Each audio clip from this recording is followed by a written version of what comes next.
इनकी एक और मक्कारी आज आपके सामने नहीं है तो कल आएगी। अगर है तो और जहन को मजबूत बना ले, नहीं तो अभी से तैयार हो जाए।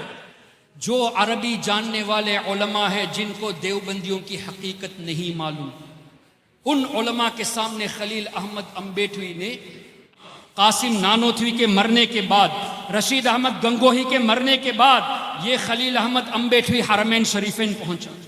और वो दौर था कि इन चारों पर जो कुफ्र का फतवा दिया गया था अकाबिरीन देवबंद पर, जिन उलमा ने कुफ्र का फतवा दिया था उन तमाम उलमा दुनिया से पर्दा कर चुके थे।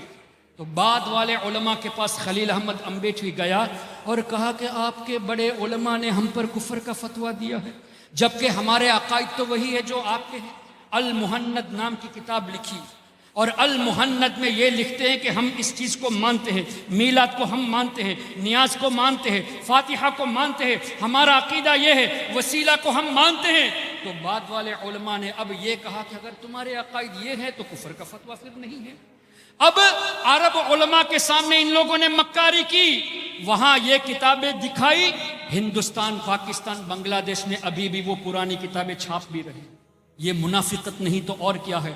यहां आपके यहां देवबंदियों की मस्जिद करीब में है, यहां देवबंदी रहते हैं, कान खोल कर सुन ले देवबंदियों, ऐसी मुनाफिकत को छोड़ दो। किसी के सामने अपने दिफा के लिए मुहन्नद पेश करते हो और यहाँ के लोगों को गुमराह करने के लिए बराहीन कातिया, हिफ्जुल ईमान, फतावा रशीदिया और दीगर किताबें छाप कर लोगों को गुमराह करते हो।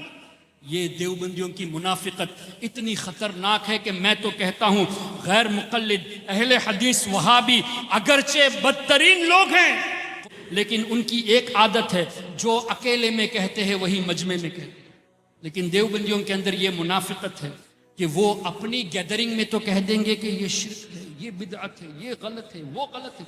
जब आप में से कोई उनसे सवाल करने जाएगा, हमने कब ये सब, हम तो इत्तेहाद चाहते हैं, देखो हमारी किताब अल मुहन्नद मौजूद है, हमने तो इसमें वही अकीदा लिखा है जिसको आप मानते हो।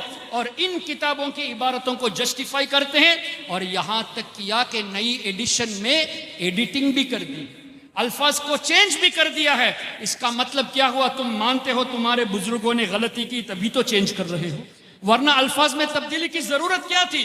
तो ये इनकी मुनाफिकत है। अपनी औलाद को इन मुनाफिक सिफत लोगों से बचाइए।